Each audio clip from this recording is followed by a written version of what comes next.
Assalamualaikum warahmatullahi wabarakatuh. Waalaikumsalam warahmatullahi wabarakatuh. Selamat berjumpa kembali di Giant Channel, ngulik barang sejarah, batin, mistis, dan misteri. Hari ini saya lagi bersama kakanda saya ini.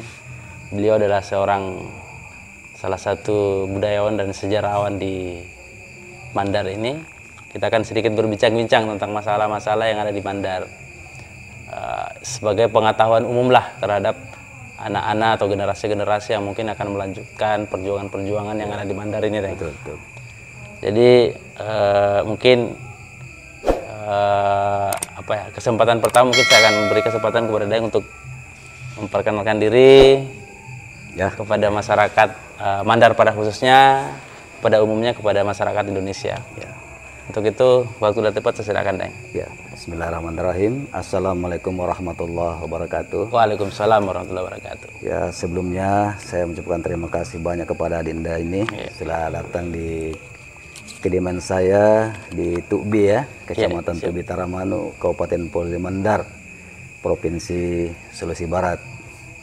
Alhamdulillah ya, saya nama lengkapnya adalah Aco Nurpati Majid Deng Patopo.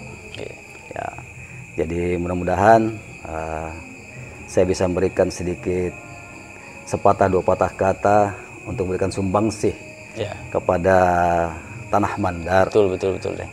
Mudah-mudahan apa yang saya katakan ini, kalaupun ada kekeliruan di dalamnya, saya minta maaf kepada seluruh masyarakat Mandar pada khususnya. Siap. Karena saya juga manusia biasa yang tidak luput dari kesalahan dan kehilapan. Terima kasih banyak. Terima kasih banyak, Deng. Kepada kawan-kawan sekalian untuk Giant Channel, terutama di masyarakat Mandar, para generasi-generasi Mandar, anak-anak muda Mandar, yang barangkali hingga hari ini, Deng, masih banyak yang kabur tentang pengetahuannya tentang ibu kandungnya sendiri. Maksudnya ibu kandungnya itu ya Mandar itu sendiri. Jadi mungkin bisa sedikit ada penjelasan tentang apa sih sebenarnya itu Mandar, Deng? Buat anak-anak ini loh yang di sekolah-sekolah SMA, di SMP gitu loh. Iya, makasih banyak. Jadi sebelumnya saya ini hanya bisa memberikan sedikit saja sekelumit apa yang saya pahami. Yang tidak berarti apa yang saya katakan ini itulah yang benar. Tapi minimal saya bisa sedikit membantu untuk menambahkan salah satu versi atau pendapat tentang sejarah Mandar, utamanya tentang kata Mandar ini. Ya, betul.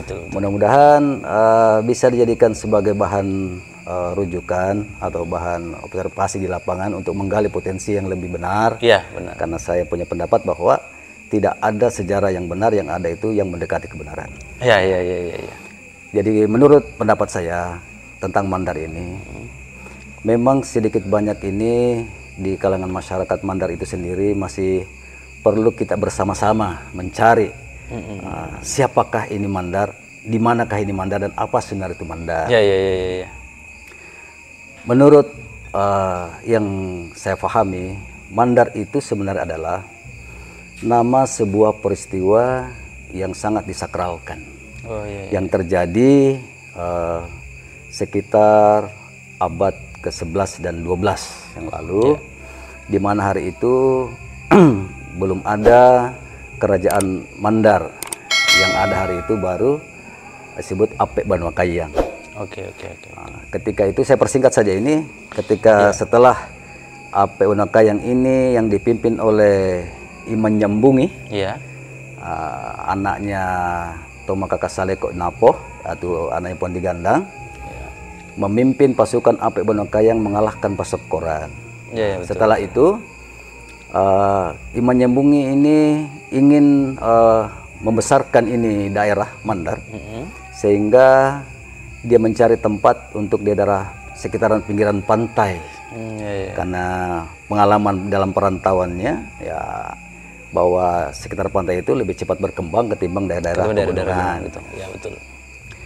Disitulah muncul salah satu kalimat yang dilontarkan oleh ayahanda dari Iman Nyambungi yang disebut Pondi Gandang. Yang mengatakan namem bulolom itu ara, nami itu edai pengadaran. Mau tanda do di pelaparna anak nama itai untuk tahu tomala musi papauang, tomala musi oroang. Iya. Nah, maka di dilakukanlah persiapan-persiapan ini untuk pemberangkatan dari Napo. Ya kebetulan tempat yang dituju adalah Tamijarra. Oh, Tamijarra. Jadi disiapkanlah itu dari Apek Banokayang, dipilihlah dari 4 karakter manusia Mandar. Iya. Yang pertama adalah Tobarani anak Tomanarang. Kedua Tomacoa Pau. Ketiga Tomacoa Kedo. Yang keempat Tomacoa Panggawang. Nah dipilihlah. Jadi jangan heran kalau orang Mandar itu memang orang-orang pilihan. Iya, betul. Yang terbaik. Yang terbaik. Jadi dia orang Mandar itu punya karakter 4 ini suku Amandaran. Jadi mau kurangi Mesa, endegan Jadi harus cukup 4 ini karakter yang dimiliki oleh seorang anak orang Mandar. Berarti menjadi seorang Mandar dan harus memiliki 4 karakter. 4 karakter yang tadi. Sifat ini dimiliki. Barani anak Manarang itu dalam posisinya adalah bukan berani karena hanya perkelahian, tapi tanggung jawab. Nah, ya. Makanya itu orang Mandar, kalau dia sudah katakan A, biar bagaimanapun bentuknya, dia mau dibunuh, dia mau apa, tetap dia A. Karena orang Mandar itu tidak pernah mengatakan A, kalau tidak pikir-pikir memang dulu. Ya. Penuh dengan pertimbangan. Penuh dengan pertimbangan. Ya. Jadi dia tidak langsung mengatakan sebuah keputusan sesuatu A atau B, kalau dia tidak pikirkan dulu. Ketika sudah putuskan sesuatu, tidak bisa lagi tawar apapun yang terjadi. Itulah salah satu karakter orang Mandar yang sangat bertanggung jawab. Betul. Kedua, dia mengaku orang Mandar yang tidak maco pau, tidak bagus cara berbicara, tutur katanya, dipertanyakan amandarannya. Kenapa? Mandar itu orang pilihan. Salah satu tadi itu adalah tomaco pau, orang bagus tutur bahasanya. Tutur bahasa. Jadi yang ketiga tadi itu tomaco kero. Artinya kero ini tingkah laku, sopan santun. Yang keempat maco panggawan, artinya dia pergaulan status sosial di masyarakatnya. Dia harus jadi toladan di antara yang lain. Itulah salah satu cikal bakal suku Amandaran. Nah, jadi saya lanjutkan ini tentang asal mula kata Mandar. Pada abad tersebut, setelah dikumpul ini orang-orang pilihan, maka berangkatlah ini menyambungi, diiringi orang-orang pilihan. Nah, orang-orang yang mengiringi perjalanan dari dari Napo ke Tamijarra ini disebut Tome Andar. Inilah dikatakan cikal bakal orang Mandar, Tome Andar, dari Napo ke Tamijarra. Inilah cikal bakal, artinya asal mula kata Mandar. Nah, setelah sampai di Tamijarra, kembali titahnya ini Popongan Napo mengatakan nama itai mutu tahu anak tomala musi Papawang tomala musi Rorong. Maka dibentuklah lembaga adat 3. Papuangan Biri Lembang, Papuangan Limboro, anak pabicara Kece, sekarang Kenje. Dulu Kece ya? Kece, sekarang jadi Kenje. Nah, inilah yang disebut Apek Banua Kayang ditambah talu soko ara. Ia tomo disebut pitui bana binanga. Tidak seperti yang kita pahami selama ini. Wah, dari Binuang sampai Tanah Soromana itu berapa binang, bukan seperti itu yang saya pahami. Jadi, cikal bakal baba binang adalah Apek Banua Kayang ditambah talu soko ara. Itulah disebut asal muasalnya pitui bana binanga. Jadi kali itu ya, artinya sedikit sekelumit tentang yang saya pahami tentang asal muasal kata Mandar adalah Tome Andar. Tome Andar. Oke, Deng. Jadi pemirsa Giant Channel ini tadi luar biasa sekali nih. Menjadi seorang Mandar harus mempunyai 4 karakter itu ya, Deng. Jadi buat teman-teman barangkali yang di luar sana mungkin cewek-cewek carinya orang Mandar ini. Karena 4 karakter itu ada sama mereka ini. Iya, betul. Oke, Deng. Kemudian terakhir saya dengar bahwa di Alam Ngalbatu di Lujo itu pertemuan 14 kerajaan ya, Deng ya. Pertemuan 14 kerajaan ditambah dengan paritinya ya kan. Nah, pembahasan yang dilakukan di saat itu sebenarnya apa sih, Deng, dengan lahirnya dengan kata si Pamanda itu? Jadi terkhusus kepada Lamungan Batu, Pura Loa Oro-Oro di Lujo. Karena Pura Loa itu di Sulbar ini ya banyak ya. Ada Pura Loa Kede-Kede yang terjadi di Bituang. kemudian Puraloa Oro-Oro yang ada di Luyo, kemudian Puraloa Coko-Coko yang ada di Tanitena Puraloa, kemudian Puraloa Mepalemutu yang ada di Mamasa, dan Lambungan Batu di Pebusu yang ada di Malunda, dengan Batu Tolo di Simbuang antara Kerajaan Sawito dengan Pitu Ulunasalu, batasnya di situ. Jadi terus kepada Lambungan Batu, Puraloa Oro-Oro. Saya mau luruskan, bukan seluruskan ya, saya mau sedikit mungkin agak beda ini pertanyaannya ini adik kepada saya tentang 14 kerajaan ya. Karena mungkin kita ini melihat kata 7 Ulusalu dan 7 Bawabinanga. 7 tambah 7 14 ya. Itu yang perlu saya mau tambahkan bahwa memang sebagian besar masyarakat dan sejarawan kita itu memakai konteksnya seperti itu. 7 tambah 7 jadi 14. Tapi sepahaman saya itu tidak ada 14 kerajaan yang datang di Luyo. Oh gitu. Tidak ada. Yang ada adalah Pitu Ulunasalu itu diwakilkan oleh Kepala Perserikatan Pitu Ulunasalu, itu disebut Indo Lembang dari Rantai Bulahan. Itu sudah membawahi seluruh Pitu Ulunasalu. Ya betul. Nah, kemudian dari Pitu Babana Binanga itu diwakilkan kepada Arajang Balanipa karena dia sudah menguasai atau menggenapi seluruh Pitu Babana Binanga hari itu. Jadi dua saja ini pemimpin besar antara Indo Lembang Rantai Bulahan dan Arajang Balanipa, itulah yang bertemu di Lambungan Batu di Luyo. Itu. Oh, berarti interpretasi para sejarawan-sejarawan kita yang kemarin-kemarin ini bukan salah begitu ya? Tidak salah. Tapi ada persepsi yang berbeda gitu. Ada persepsi tadi yang berbeda dengan referensi yang berbeda. Karena mungkin dia melihat 7 Pitu Ulunasalu, berarti ada mungkin 7 kerajaan di atas. Iya. Di bawah Binanga juga ada 7. Nah, perlu kita sama-sama ini melihat dan menggali bahwa 7 kerajaan Pitu Babana Binanga yang ada sekarang itu tidak seperti konteks pada zaman dahulu. Karena tidak semua kerajaan itu lahir pada waktu hari yang sama. Iya, betul. Dia punya abad-abad tersendiri, periode tersendiri, dan tidak sekaligus. Dia lahirnya itu tidak kembaran langsung 7, tidak. Ada waktu-waktu periodisasinya. Nah, sekarang ditekankan, kenapa ini Pitu ini sebagai simbol, baik di Pitu Ulunasalu, baik di Pitu Babana Binanga. Nah, di Ulusalu juga sama. Dia di atas juga itu sama seperti mengatakan bahwa 7 kerajaan ada di atas. Nah, kalau kita hitung-hitung di atas kerajaan, tidak 7. Banyak sekali. Sama jadi Mandar, tidak juga 7 kerajaan yang ada di Mandar. Banyak. Wilayah kerajaan lain. Cuman waktunya tidak lahir waktu hari yang sama. Dia butuh adatnya hari itu ada periodisasi. Makanya satu keturunan ini itulah yang tersebar di mana-mana. Beranak pinak bercucu, inilah membuat bentuk sebuah kerajaan baru di bawahnya. Jadi dia lahir dalam satu hari yang sama. Nah, kita katakan 14 kerajaan, wah saya lihat ini tidak semua lahir hari itu belum ada semuanya, sebagian itu. Oh, berarti itu diwakilkan ya, Dek? Diwakilkan dari Pitu Ulunasalu diwakili oleh Indo Lembang tadi. Terus kemudian Pitu Babana Binanga diwakili sendiri oleh Arajang Balanipa pada saat itu. Karena begini, saya juga banyak bincang-bincang dengan para sejarawan yang lain, para orang-orang tua kita, sejarawan kita, senior kita tentang sejarah Mandar. Saya banyak belajar dan dari mereka semua juga, dari buku-bukunya maupun dalam seminar-seminar saya bertemu mereka. Memang ada sedikit perbedaan, tapi bukan berarti itu ada yang salah di antara kita.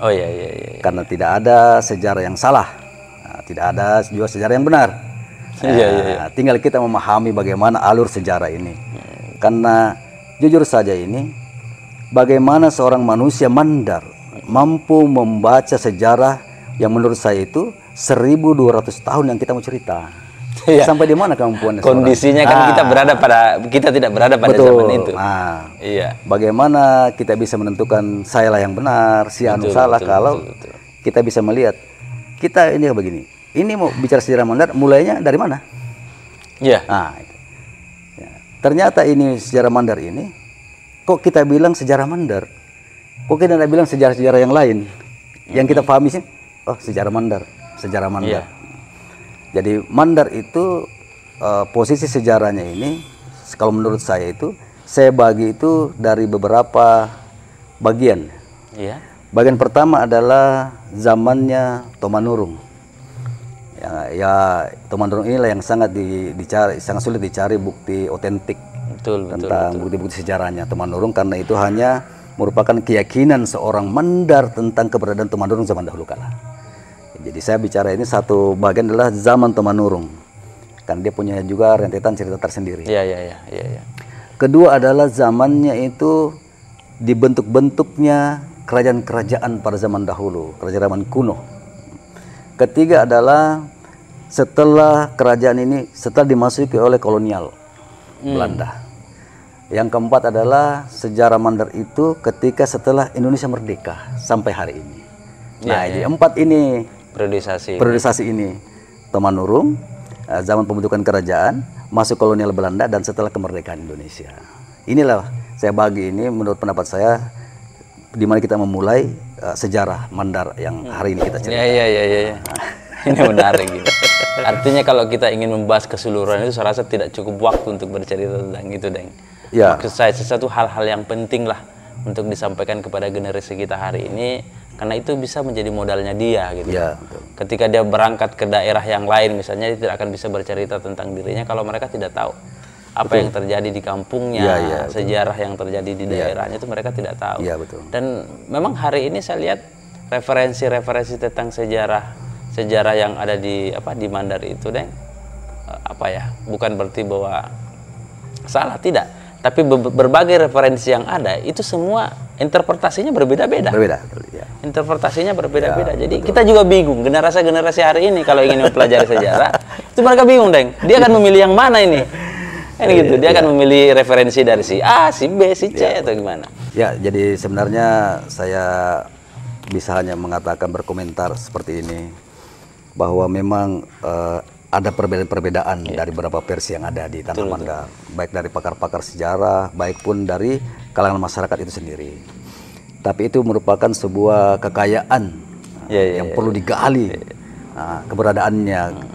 Tidak mungkin seseorang bisa mengatakan sebuah tuturan kalimat-kalimat cerita sejarah ketika tidak ada juga yang dia pegang referensi sendiri. Jadi kita ini selaku pemerhati sejarah ini sangat bangga ketika ada orang yang berbeda referensi dengan kita. Sangat bangga. Kenapa bangganya? Kita sekarang dapat ilmu yang baru. Ilmu yang baru itu, apakah saya yang keliru, apakah dia yang keliru? Ilmu yang baru. Kita bisa menggali diri, mencari bukti-bukti yang lain yang lebih mendekati kebenaran. Cuman memang salah satu juga bentuk yang perlu kita pahami di Tanah Mandar ini, saya mohon maaf kepada semua masyarakat Mandar kalau saya keliru, hanya saya tidak bermaksud untuk seperti itu. Memang di sini karakter yang sangat sulit. Di Mandar ini sangat sulit menerima atau sangat sulit legowo untuk menerima kekeliruan. Arti bahasa sini di Mandar itu begini, biar itu salah, kalau itu Tommy saya punya pesan dari orang tua saya, nenek saya tidak mau tahu yang lain. Nah ini tidak mau legowo, tidak legowo menerima, walaupun dia sudah nyata-nyata mungkin lemah dalam argumentasi atau dalam bukti sejarah, tetap dia berpegang karena merasa inilah pesannya orang tua saya. Nah pertanyaan kita, apa kita yakini orang tua tak jauh sudah benar? Nah itu dia tuh. Jangan sampai dia berpegang pada versi yang salah memang. Iya. Apakah pesan yang kita dapatkan orang tua kita sudah yakini bahwa dia sudah mendekati kebenaran atau belum? Kita tidak mau tahu itu. Nah ini yang perlu saya katakan, bahwa ini bisa dirubah sedikit saja. Saya rasa terbuka semua, terkuak semua ini misteri-misteri yang ada. Legowo, menerima yang terjadi. Jadi saya banyak membaca-baca buku sejarah-sejarah Mandar ataupun komunikasi, sharing dengan para pecinta atau pemerhati sejarah. Memang saya salah satu orang yang punya referensi yang mungkin, saya hanya mengatakan mungkin, dianggap referensi saya ini referensi yang agak berbeda dari dengan referensi umum dengan umumnya. Yang dibaca oleh para generasi era tahun 60, 70 sampai sekarang, ketika dia sudah baca satu buku sejarah Mandar sudah difahami, dia tidak merubah lagi. Dia sudah merasa bahwa saya juga sudah tahu sejarah Mandar. Sudah cukup, merasa cukup dengan sejarah Mandar. Dengan satu referensi. Referensi yang itu. Nanti dia bingung ketika baca buku yang lain yang sama. Loh, kok ini isinya beda? Ya memang seperti itu. masing-masing itu sebagian ya. Sebuah buku sejarah yang saya pahami itu ketika sudah diterbitkan itu kan seharusnya kan dia punya beberapa persyaratan ya untuk dijadikan sebuah buku. Nomor satu itu biasanya ya dia penelitian observasi ke lapangan. Betul, iya. Kemudian dia wawancara dengan beberapa tokoh-tokoh adat. Iya. Ketiga biasa diambil dari daftar-daftar pustaka. Betul, daftar pustaka. Dia kumpul-kumpul. Keempat mungkin ya punya pendapat atau asumsi sendiri. Iya, asumsi sendiri.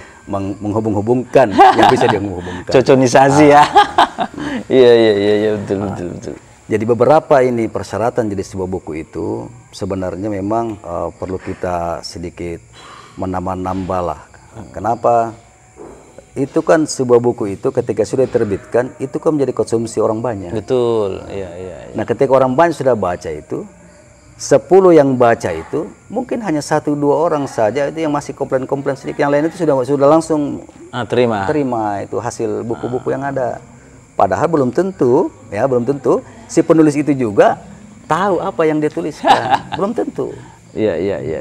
Nah, contoh misalnya seperti ini tadi. Kita sangat bangga selaku orang Mandar.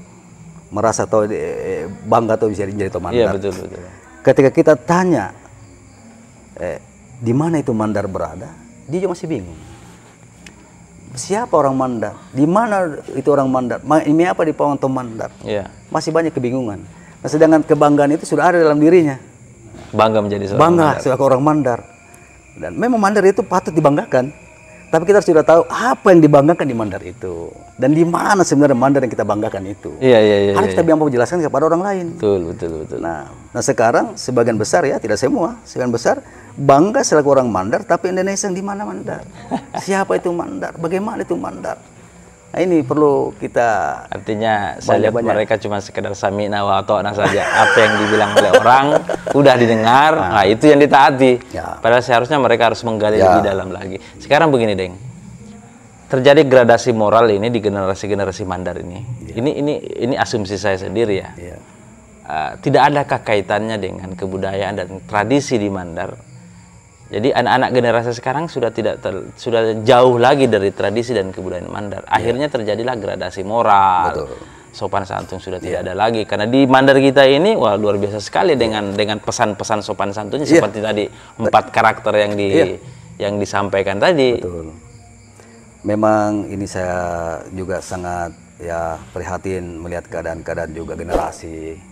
Karena yang sepaham saya itu bahwa orang Mandar itu punya 4 karakter yang saya sebutkan di awal. Ketika itu karakter itu hilang 1 dari 4 ini, maka kalau bahasa Mandar itu talu parapai to Mandarna. Iya. Mau pada dak 2 berarti sesigi to Mandarna. Mau pada talu saparapa to Mandarna. Mau pada na sang ape tanya to Mandar. Iya. Mau nak kindo kamana to Mandar, tanya to Mandar do anakna, mau ande yang ape karakter dia. Jadi ini sebenarnya karakter ini perlu disakralkan karena memang ini adalah awal muasal terbentuknya orang Mandar yang dipilih-pilih itu dengan 4 karakter ini. Jadi makanya banggalah saya ke orang Mandar karena dia adalah orang pilihan, orang yang pilihan. Saya sangat bahagia sekali ketika orang mengaku orang Mandar. Kenapa? Mandar itu memang orang-orang yang sangat dipilih pada zamannya itu, orang-orang yang punya 4 karakter ini. Nah, makanya sangat disayangkan ketika pukul-pukul dada sekarang mengaku orang Mandar tidak punya karakter yang 4 tadi ini. Bagaimana ceritanya mengaku orang Mandar? Cuma tahu bahasa Mandar, ngomong bahasa Mandar, tapi tidak punya karakter yang 4 tadi. Yang 4 tadi tidak ada sama dirinya. Tidak ada sama dirinya, kok mengaku orang Mandar? Nah inilah 4. Jadi bisa disimpulkan, Deng, bahwa Mandar itu adalah sifat seperti yang tadi itu. 4 karakter. Sifat 4 karakter ini yang dikumpul, disatukan. Inilah asuku amandaranna karena inilah yang di waktu itu di Andar dari Nabo ke Tamanjara, inilah orang-orang pilihan ini.